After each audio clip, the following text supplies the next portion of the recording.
یہ تاج محل کے نیچے کیوں دیکھا جا رہا ہے, یہ گیان واپی کے نیچے کیوں دیکھا جا رہا ہے. تو بھارت کے پردھان منتری نے من کی بات میں کہا تھا کہ کبھی کبھی مزاح کرنا چاہیے, جو کرنا چاہیے. سنا ہوگا آپ نے من کی بات, کہا تھا کہ کبھی کبھی لطیفہ بولنا چاہیے. تو آخری بات کہہ کر ختم کرتا ہوں. مجھے لگتا ہے کہ یہ جو تاج محل کے نیچے جو کمروں کی بات ہو رہی ہے, گیان واپی کے نیچے کیا ہے دیکھنے کی بات ہو رہی ہے, وہ اصل میں یہ ہے کہ پردھان منتری کی ڈگری تلاش کر رہے ہیں, انٹائر ایم.اے پولیٹیکل سائنس. کہ ہم نے ایک بابری مسجد کو کھویا, اب دوسری مسجد کو ہرگز نہیں کھوئیں گے, یاد رکھیں. تم نے مکاری اور عیاری سے انصاف کا قتل کر کے تم نے ہماری مسجد کو ہم سے چھینا, اب دوسری مسجد نہیں چھین پاؤ گے, یاد رکھو. اب ہم تمہاری ان باتوں کا بھروسہ نہیں کرنے والے کہ ہم بچائیں گے, نہیں تم نہیں بچاؤ گے, اب ہم بچائیں گے اپنے مساجد کو, اپنی تہذیب کو انشاءاللہ. جو لوگ آ کر مجھ سے کہتے ہیں کہ نہیں نہیں ہم ہیں, تم نہیں ہے, تم کبھی ہمارے ساتھ نہیں تھے. تم تو ہمارے جنازے جب آتے تم آ کر دو دکھاوے کے آنسو بہا کر چلے جاتے ہو, اور اس کے بعد ہماری بربادی کے افسانے کوئی لکھ کر کوئی کتاب لکھ دیتا ہے, کوئی مضامین لکھ دیتا ہے, اس کو کوئی ایوارڈ مل جاتا ہے. میرے عزیز دوستوں اور بزرگوں, میں آپ کے درمیان میں ذمہ داری کے ساتھ کھڑے ہو کر کہہ رہا ہوں کہ گیان واپی مسجد تھی اور ہے اور رہے گی انشاءاللہ تعالی. 1991 کا قانون یہ کہتا ہے کہ 15 اگست 1947 کو جو مسجد مندر تھی وہ برقرار رہے گی, اور اگر کوئی اس کے نیچر اور کیریکٹر میں تبدیلی پیدا کرنا چاہے گا تو 91 کا پارلیمنٹ کا قانون کہتا ہے کہ ان پر کیس بک کرو, جیل بھیجاؤ, اور اگر کورٹ نے فیصلہ دیا تو 3 سال کی سزا. تو یہ اس چیز کو آپ کو سمجھنا ہے. چوتھی چیز میں آپ کو بتانا چاہ رہا ہوں کہ یہ جو فرقہ پرست طاقتیں ہیں, اور فرقہ پرست طاقتیں صرف بی جے پی نہیں ہے, اس میں کانگریس بھی ہے, عام آدمی پارٹی بھی ہے, سماجوادی پارٹی ہے, یہ سب یہ چاہتے ہیں کہ مسلمان صرف گھر میں مسلمان رہے, جب گھر کے باہر رہے نکلے تو مسلمان نہ رہے. میں تھالی مارنے کے لیے نہیں کہہ رہا ہوں, ان کا مقصد ایک ہی ہے کہ آپ مسلمان رہیں تو صرف گھر میں رہیں, گھر کے باہر جب نکلو گے تو ہماری تہذیب کو تم کو احترام کرنا پڑے گا. اس ملک میں میری اور تمہاری تہذیب نہیں ہے. اس ملک کی خوبصورتی ہے کہ اس کا کوئی مذہب نہیں ہے. اس ملک کی طاقت یہ ہے کہ اس کی کوئی تہذیب نہیں ہے, مگر یہ طاقت یہ چاہتی ہیں کہ جب آپ گھر سے نکلیں تو اپنی تہذیب کو, اپنی پہچان کو, اپنی شناخت کو چھوڑ کر نکلیں. یہ بھارت کا سمویدھان, بھارت کا آئین اس بات کی اجازت دیتا ہے کہ آپ اپنے کلچر پر چلیں. اگر کوئی پوچھے گا کون سی آرٹیکل ہے سمویدھان کی, تو بھارت کا سمویدھان جس کو امبیڈکر نے بنایا وہ آرٹیکل 29 ہے. تو ہم اپنی تہذیب کو, اپنی شناخت کو برقرار رکھیں گے, گھر میں بھی رکھیں گے, گھر کے باہر بھی رکھیں گے. اور جو میں بات آپ سے کہہ رہا تھا کہ حکومت نہیں بدل سکتے, کوئی پوچھے گا کہ بتاؤ ویسی اس کی مثال دو, ثبوت دو, پروف دو.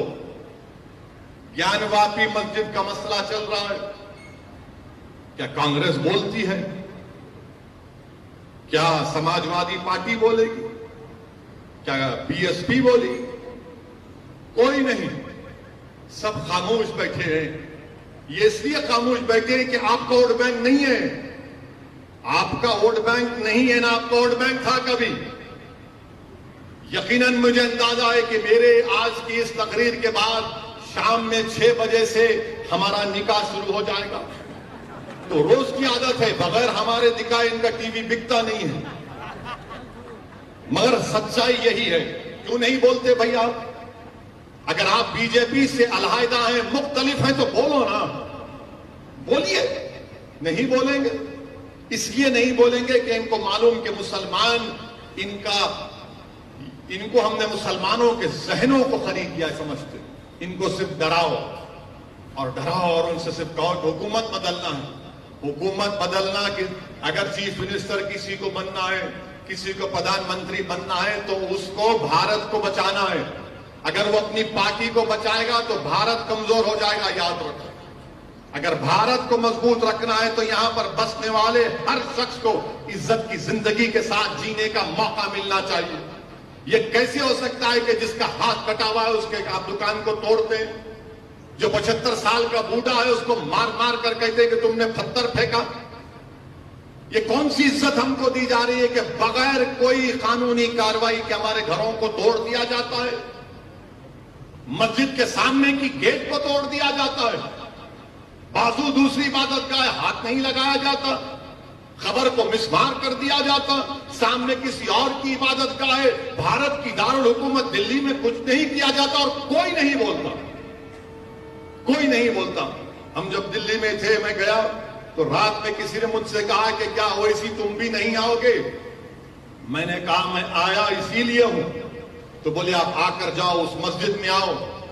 اس مسجد میں آ کر آپ دیکھو کہ سامنے مسجد کے سامنے دیوار کو اور گیٹ کو منہدم کر دیا گیا. میں رات میں گیا وہاں پر, مگر میرے عزیز دوستوں اور بزرگوں, یہ اسد الدین اویسی ایک سے ہونے والا کام نہیں ہے, اور اللہ مجھ سے اگر کام لے رہا ہے تو اللہ کا کرم ہے. میں یہاں پر بیٹھ کر میری تعریف میں بہت جملے سنا. اللہ مجھے معاف کرے کیونکہ تعریف صرف اللہ کی ہو سکتی اور کسی کی نہیں ہو سکتی. اور اللہ نے مجھے موقع دیا, عزت دیا تو اللہ کا کرم ہے. یہ دعائیں ہیں اولیاء اللہ کی, یہ صدقہ ہے نبی کریم صلی اللہ علیہ وسلم کا. یہ اہل دل کی توجہ ہے مجھ پر کہ اس جیسا ادنا شخص گناہگار کچھ بول سکتا ہے ایوانوں میں, باطلوں کے سامنے, ظالموں کے سامنے. تو میرے عزیز دوستوں اور بزرگوں, آپ مجلس کو اپنائیے, آپ مجلس کو مضبوط کریے. آپ اسد الدین اویسی کا ساتھ مت دیجیے, آپ صابر بھائی کا ساتھ مت دیجیے, بلکہ آپ ایک مرتبہ اپنا ساتھ دیجیے. آپ ایک مرتبہ اپنا ساتھ دیجیے. علامہ اقبال نے کیا خوب کہا تھا اس شعر میں کہ اگر تو میرا نہ بن سکا تو اپنا بن. میں کیا کہا تھا علامہ اقبال نے کہ اپنے من میں ڈوب کر پا جا سراغ زندگی. تو اگر میرا نہ بن سکا تو اپنا تو بن. اور آخری بات کہ ہاں الزام مجھ پر لگتا ہے اور لگتا رہے گا, مگر الزام لگانے والوں یاد رکھو یہ دنیا فانی ہے. تم کو بھی جواب دینا پڑے گا اللہ کے سامنے, میں بھی کھڑا رہوں گا. تم کو اللہ کے دربار میں ان الزامات کا جواب دینا پڑے گا. مجھے تمہارے الزام کی کوئی فکر نہیں. تم جتنا جی بھر کے الزام لگاتے لگاؤ. تم اپنے سیاسی آقاؤں کو خوش کرنے کے لیے, اپنے نمبرات کو بڑھانے کے لیے تم الزام لگا رہے ہو. میں جو کام کر رہا ہوں اللہ میرے دل کا حال جانتا ہے. میں اللہ کی خوشنودی کے لیے, اللہ کو راضی کرنے کے لیے, اپنا خاتمہ ایمان پہ کرنے کے لیے میں جدوجہد کر رہا ہوں. کامیابی آج نہیں ملی, کل ملے گی. اگر کل بھی نہیں ملے گی تو حشر کے میدان میں مجھے ملے گی انشاءاللہ تعالی. مجھے اپنے اعمال پر بھروسہ نہیں ہے, مجھے اللہ کی رحمت پر بھروسہ, مجھے اللہ کی فضل پر بھروسہ ہے. اور یہی چیز ہے جو ہم کو یہاں تک لے کر آئی. اگر اسد الدین اویسی حیدرآباد کو چھوڑ کر گجرات کو آتا ہے, بہار کے سیمانچل کو جاتا ہے, راجستھان کو جاتا ہے, تو کیا چیز ہے؟ یہی چیز ہے کہ یہ وقت ایسا ہے کہ آپ کو جمہوریت میں اپنی آواز کو, اپنے نمائندوں کو کامیاب کرنا. لوگ بہت سی باتیں کرتے ہیں, ارے کیا کر لیں گے آپ. میرے عزیز دوستوں اور بزرگوں, بھارت کی پارلیمنٹ میں 540 کے ایوان میں صرف 2 رکن پارلیمان ہیں, میں اور امتیاز جلیل. اور اللہ کا اتنا بڑا کرم اور اللہ کا فضل ہے کہ اللہ ارحم الراحمین ہے کہ جب کبھی بھی ہم کھڑے ہو کر 5-6 منٹ کے لیے غریب اور مظلوم عوام کے انصاف کے لیے وہ آواز اٹھاتے ہیں تو پورا پارلیمنٹ کھڑے ہو کر بیٹھ کر سنتا ہے کہ اب یہ کیا بولنے والے ہیں, سنو. میرے عزیز دوستوں بزرگوں, کیا گجرات کی ودھان سبھا میں ہم یہ مزاج نہیں پیدا کر سکتے؟ کیا گجرات کی ودھان سبھا میں جب آپ کے نمائندے جائیں گے تو آپ کی آواز, آپ کے مسائل, آپ کی تکلیف کا اظہار کریں گے, حکومت سے اس کا سوال جواب طلب کریں گے؟ مگر صرف ووٹ ڈالنا, ووٹ ڈالنا, ووٹ ڈالنے سے کچھ نہیں ہوتا. جیتنا اصل مقصد ہے. ہم صرف ووٹ ڈالنے والے بلکہ ووٹ لینے والے نہیں بن رہے. جب ووٹ لینے کا معاملہ آتا, نہیں ہے یہ بی ٹیم ہے, یہ فلاں ملا ہوا ہے, یہ ان سے ملا ہوا ہے, ان سے ملا ہوا ہے. میں آپ سے اپیل کر رہا ہوں کہ ان کے کوئی دلائل میں سچائی نہیں ہے. یہ صرف بوکھلاہٹ کا شکار ہو کر اپنی انانیت میں اور اپنی عزت اور اپنی طاقت کو، جو طاقت جو ان کو اللہ نے دی، وہ سمجھتے ہیں کہ اپنے لیے استعمال کریں گے۔ میرے عزیز دوستوں اور بزرگوں، آپ متحد رہیے۔ یہاں پر بے شمار مسائل ہیں، بہت سے مسائل ہیں۔ ابھی ہمارے کو بتایا گیا کہ ولی گجراتی کی خبر کو 2002 کے فسادات میں مسمار کر دیا گیا۔ جب کورٹ نے کہا کہ بناؤ تو وہاں پر کانگریس کی چیئرمین تھا، نہیں بنایا گیا، نہیں بنایا گیا۔ اب تو کانگریس پارٹی میں احمد پٹیل صاحب مرحوم کہ اس دنیا سے چلے جانے کے بعد تو کوئی نام کا بھی وہاں پر کوئی نہیں ہے، مگر یہی لوگ ہیں، کمزور لوگ ہیں، ان کا کام صرف یہی ہے کہ الزام لگاؤ، یہ ڈراؤ وہ بی ٹیم ہے، وہ فلاں ہے، امکا ہے۔ میرے عزیز دوستوں اور بزرگوں، آپ سے پھر سے کہہ رہا ہوں کہ آپ اپنے نمائندوں کو کامیاب کر سکتے ہیں۔ آپ متحد ہو جائیے، اپنے نمائندوں کو کامیاب کریے اور اللہ سبحانہ و تعالیٰ سے پوری امید رکھیے۔ ہم کو نا امید ہونے کی ضرورت نہیں ہے۔ اللہ قرآن میں فرماتا لا تقنطوا من رحمت اللہ، کہ میری رحمت سے مایوس مت ہو۔ یہ حالات ہیں، بدلیں گے حالات، یاد رکھیے آپ، جو دنیا میں آیا وہ جائے گا، وہ دنیا میں آیا وہ جائے گا ایک دن، اور ہم کو اللہ سے پوری امید رکھنی ہے۔ مجھے یہاں پر جب میں بیٹھا تھا تو مجھے بانی دیوبند کا ایک شعر یاد آیا۔ علماء اکرام مجھے معاف کریں کہ بانی دیوبند نے کہا تھا، فرمایا تھا کہ مدد کر اے کرم احمدی، کہ تیرے سوا قاسم بیکس کا کوئی نہیں ہے کارساز۔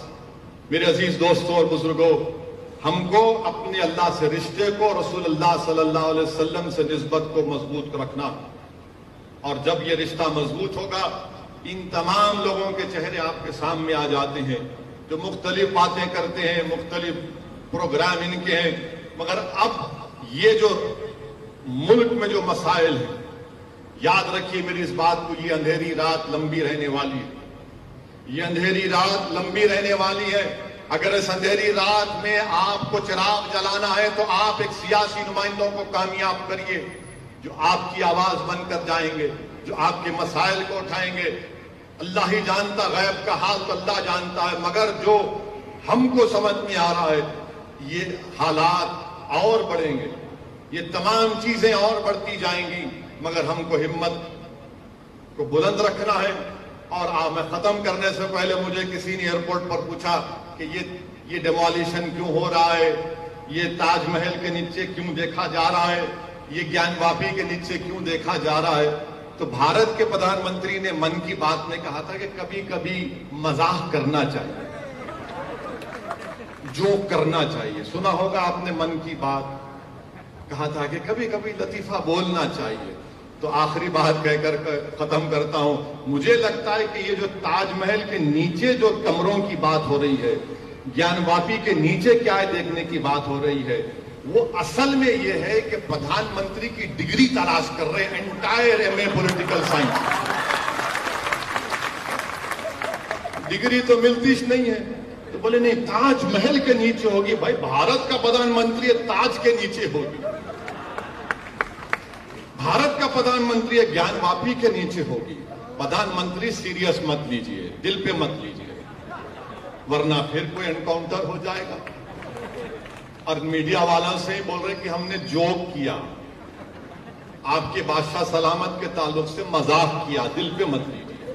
تو بہرحال میرے عزیز دوستوں اور بزرگوں، علماء اکرام، آپ کا بہت شکریہ، اور میں حبیب صاحب کا بھی بہت شکریہ ادا کرتا ہوں۔ اور اللہ سے، میں جب پچھلے رمضان میں آیا تھا، ہمیں اسی رمضان میں، تو مجھے صابر بھائی نے بتایا کہ مولانا حبیب صاحب کو اللہ نے موقع دیا کہ وہ رمضان میں غریب مستحق لوگوں کی بے انتہا مدد کرتے ہیں۔